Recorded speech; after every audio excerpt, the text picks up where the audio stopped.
Thank you.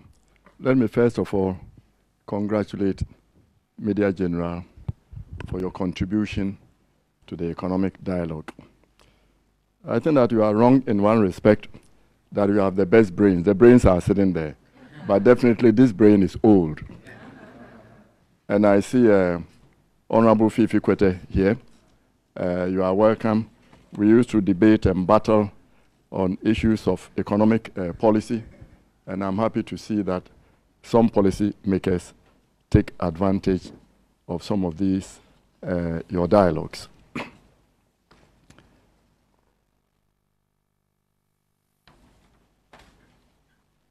The topic is the Ghana Cedi, breaking the cycle of depreciation.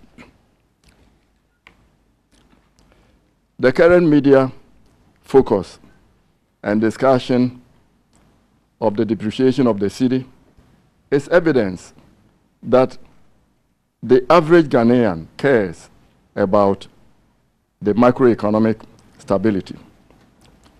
When Yaosafo Mafo, who put macroeconomics on the Ghanaian public agenda, was talking about macroeconomics too much, people on the other side used to say, you can't eat macroeconomics. And Yaosafo Mafo said, we eat it every day.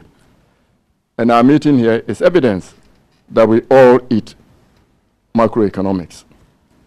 Since the beginning,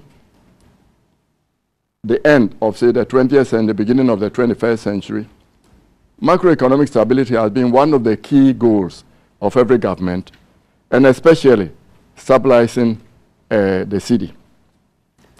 It is important because all of us know that when the cedi depreciates, it increases the cost of things for us, all imported things. You increase petroleum, everybody is affected. Our asset value, our wealth value is all affected. And therefore, we all seem to be interested.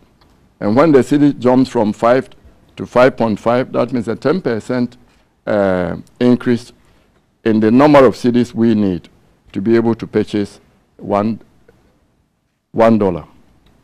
So Ghanaians have a reason to be worried when the exchange rate is moving. But let's be precise. We are worried about the persistent, consistent downward trend in the cedi, not necessarily about depreciation.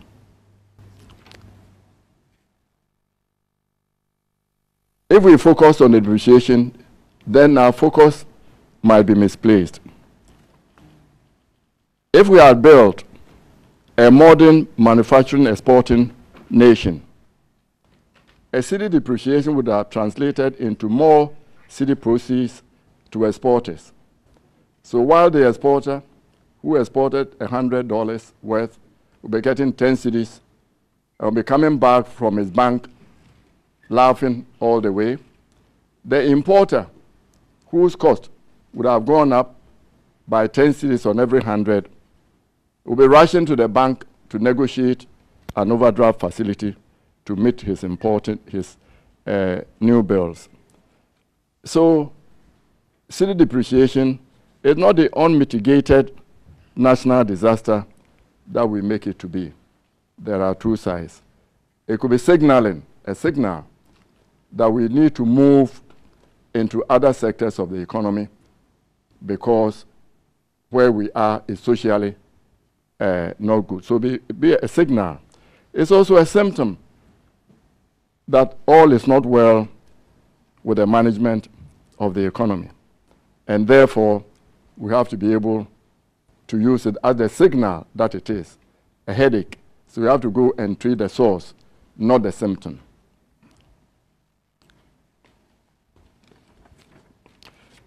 And our worry that the exchange rate is perpetually moving down is justified.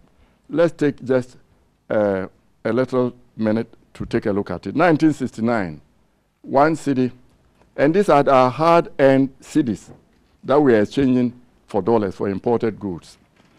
1 cedi and 2 pesos was the dollar. 1917, 1.15. 1983, 30. 1986, 90. 1987, 150 cedis for one. 1995, 1,200 for $1. Then 2007, my friend Dr. Paul Aqua said for every 10,000 cedis I had in my bank, I could exchange it for one misery Ghana cedi. I think, Nana, I said, man, you were there when you did the so-called redomination. I used to go to Togo with my nose high. I was a millionaire. Now I had become a thousandaire. So in 2008, we started a new series of what I'll call the Paul Aqua Cedi, PAC, with one cedi to $1. So far, we haven't fared too badly. We came to 4.7 in March 2018, and 5.6 to 4.8. Because developments in the exchange rate affect life-enhancing imported goods and services, and therefore our living standards, the value of our financial assets. And let me give an example. If we were running a company and we had 60 million Ghana cedis of shareholders' funds, when the cedi was 1 to the dollar, and then it ran to 3, it meant your shareholders' funds was reduced to $20 million. How do you, as in Ghana, you did not repatriate it every quarter? So, and if you're a young man also, and you took a policy, an insurance policy, paying for 10 years, that by the end of it, you get 100,000 cedis to buy a house. And then 10 years came, you got your 100,000, all right, but the cedi rate has changed to 350.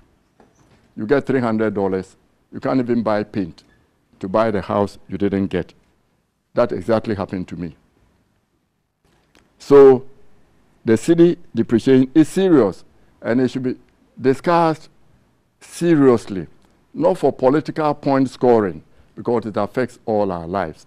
And it should be done in a non-partisan way. And this is why the people of Ghana, the sovereign people of Ghana, in their infinite wisdom, decided to set up a central bank, and we later made it independent, to be responsible for the stability of the cedi. And we Ghanaians have to learn to approach those who are responsible. We should not blame governments for cedi depreciation. We should blame the governor of the central bank, because that is their job. And then we should let others focus on doing the important things for strengthening the economy. I will talk about two balances that we have to take a look at. We don't want band-aid solutions. We don't want quick fixes for political gain. It may not be helpful in the long term, even if it's helpful in the short term. I've said that the exchange rate is largely a symptom of the fact that all is not well in the economy.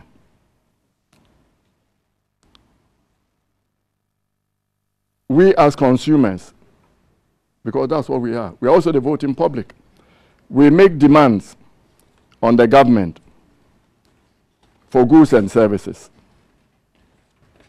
These goods and services mean that the government spends more money than it has. And that has implications for the balance of payments. I'll talk about that. What is important in this discussion, we focus on the basic sources of the cyclical downward pattern, consistent cyclical pattern in the external value of our currency. And because this is serious, public discussions also have an impact on it.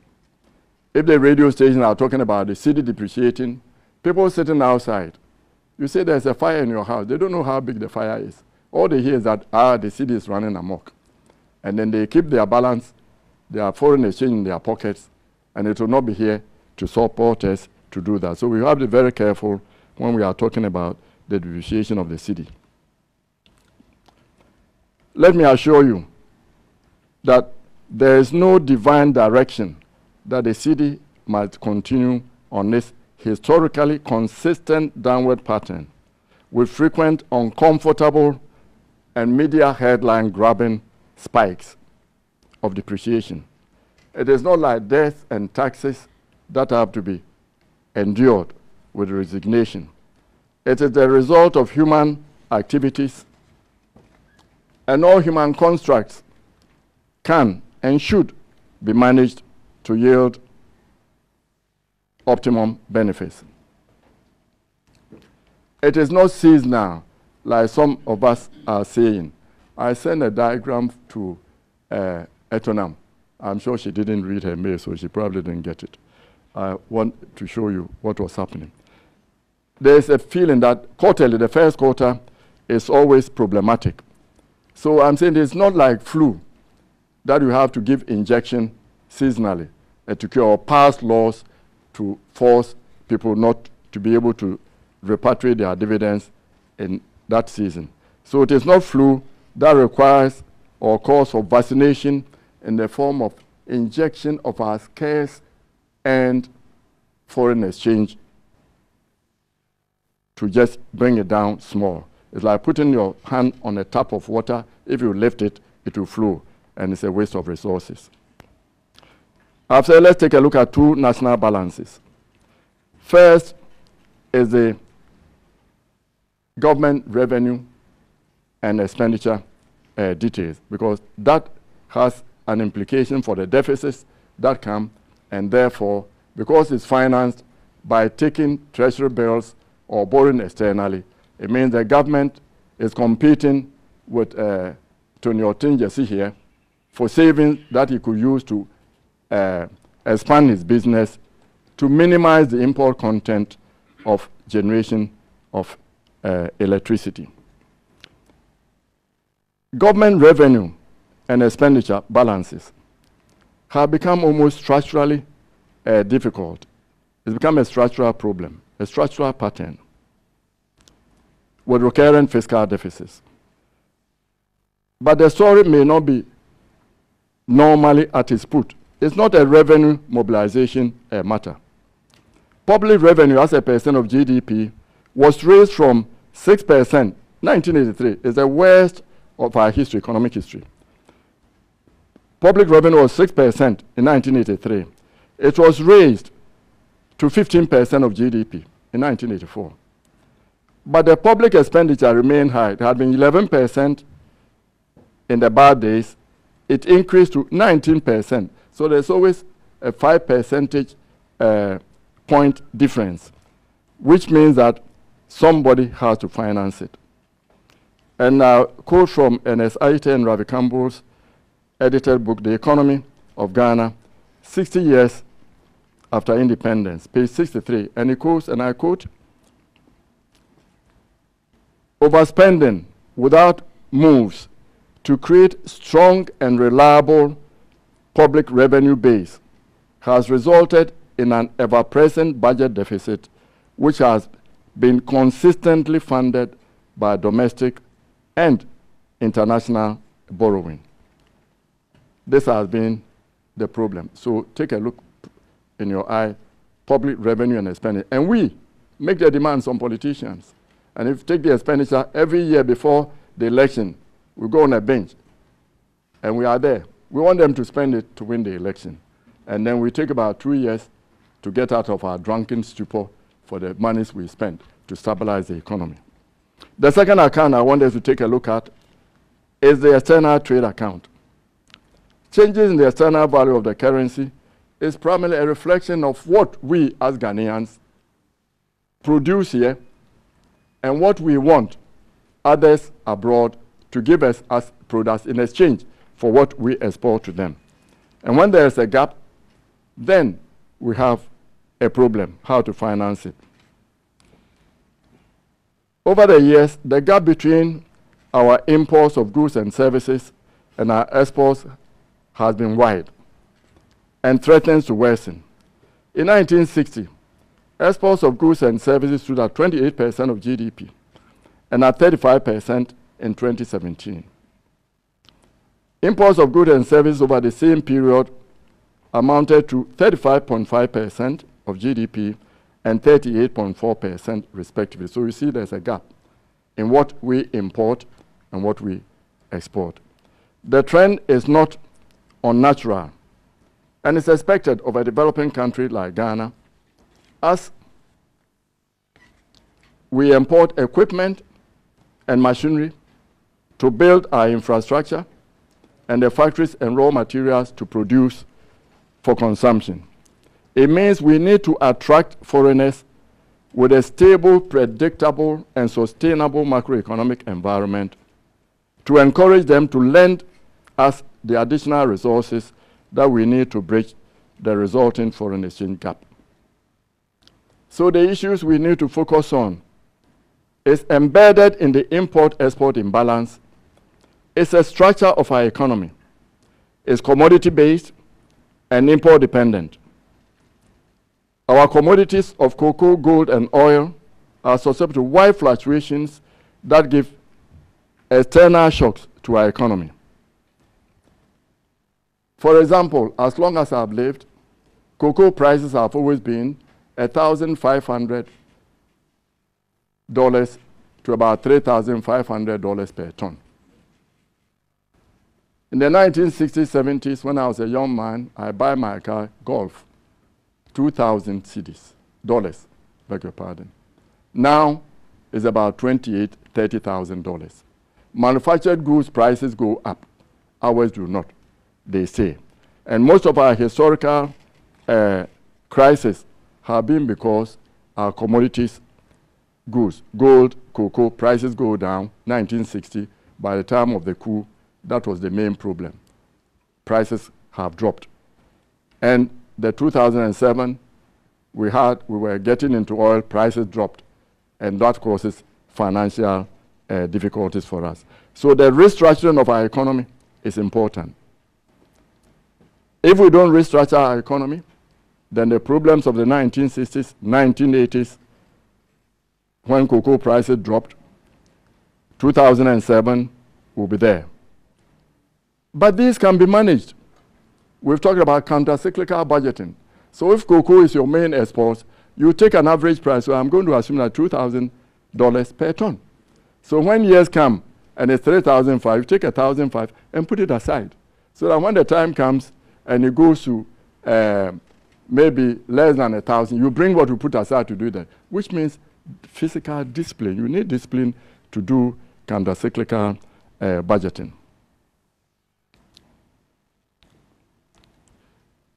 And we have been talking economical transformation for years. I keep telling the young people who are very agitated that, Mr. Pianim, your generation didn't help us, could have transformed the economy. No, we couldn't. When Nkrumah said, I didn't have the engineers to do it. And I tell them, my generation, we've done very well. Say how? I produce you. The young people here. You are now educated, smarter than me. You can negotiate contracts better if you are not vitiated by fraud and greed. We have the engineers. They can do better. So let us see that the time has arrived for us to put all our resources now to transform the economy. You can't transform the economy if you don't have the infrastructure. I can't present you with graphs because my power went off and a lot of the work I had done was eaten by my computer. If this discussion in the public media helps for you to get to make the link between transforming the structures of our economy and the depreciation in the cedi, then the Cedi depreciation would have had its role of being a signal to what is wrong in the economy, and then you'll be holding our governments responsible and accountable for transformation. You have a scorecard to score them. What have you transformed? How have you diversified the economy? Instead of tinkling around with the symptoms. What happened to our once booming exports in pineapple, bananas, mangoes, the budding cut flowers industry to the European Union? Maybe we've learned the lessons, how they failed. How can we get the research institutions to support them? Maybe we should have focused on the sweet cayenne, which we controlled, instead of importing some seeds from our competitors for the pineapple industry.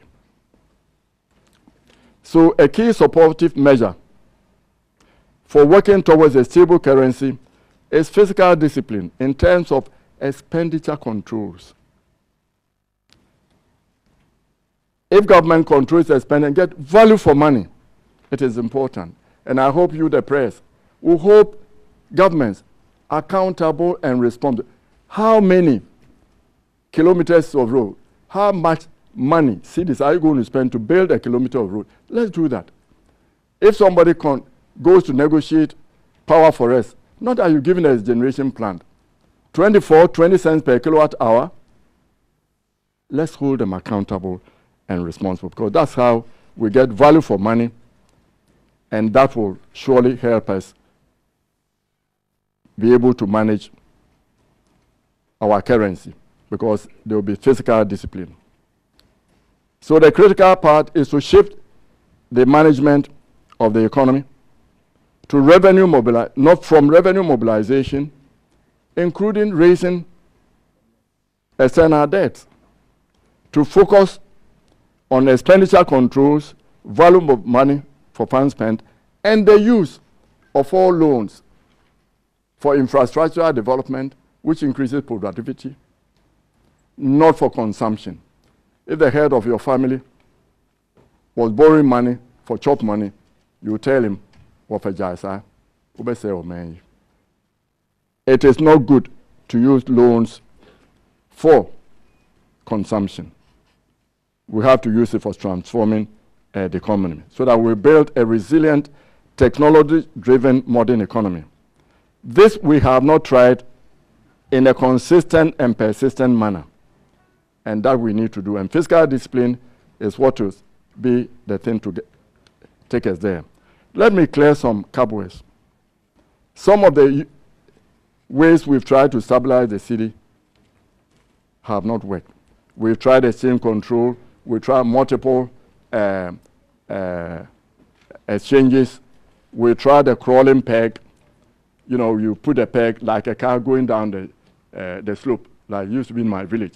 You say, mate, get down. The mate will put the chalk there. Then the car will stop. You have to remove it, then you put the chalk. But it's always downwards.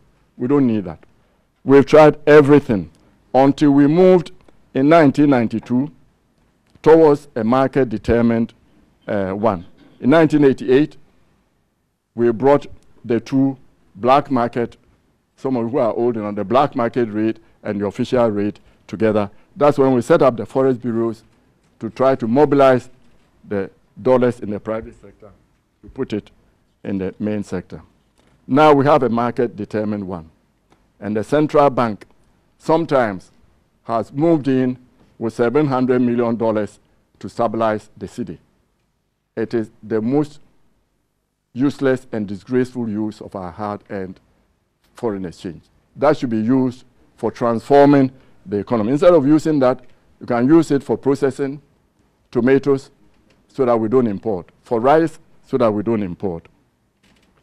For a steady long-term approach, as I've said, we need to move to restructuring the economy. What are some of these bad calls that we have to look after? Sometimes there's policy inconsistency and unintended consequences.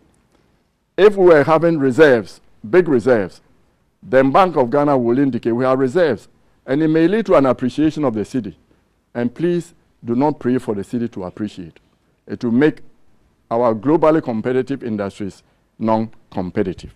Then you can say, I'm buying some assets because you have the foreign exchange reserve there. So the MTN 30% indigenization drive was a bad policy. It meant we needed to mobilize $1 billion, that's the whole cocoa proceeds for a year. And that's what led to the spike last year, the speculation that was related to that. So unintended consequences may also not be good. And also bad policies. My grandfather and uncle in the 30s were buying cocoa. Why do we need foreigners to buy cocoa beans for cocoa board. It means the services related to cocoa are being outsourced offshore. Why do we need to borrow dollars every year to buy cocoa? When I was running cocoa board, you do a syndicate of the banks. So the savings also stay here. You know, when you are in an economy, the least leakages, the better. So I'm telling you, when you buy foreign-made soap, you are exporting your brother-in-law's job. So when he comes to dinner and he comes to sit there and he wants to eat some, note that you call some.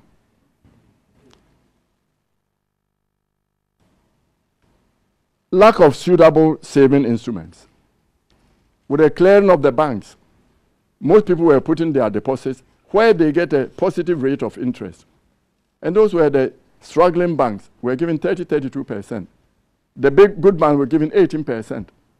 So now people are having difficulties depositing their money. Why do they do it?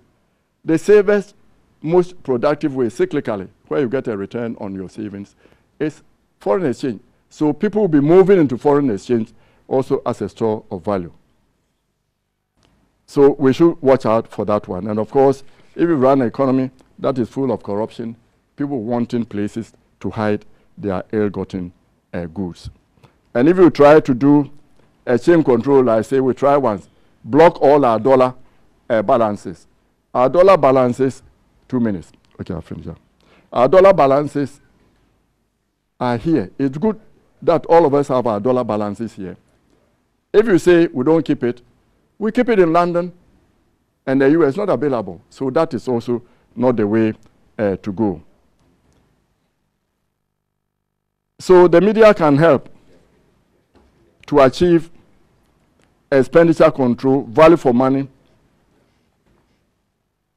by helping us name and shame public officials who burden us with their either professional incompetence or greed. Can you imagine if Media General had a place there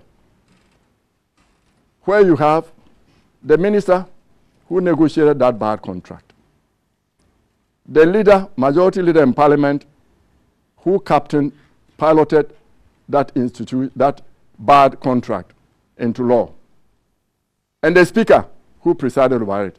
Just put them there so that we all see them.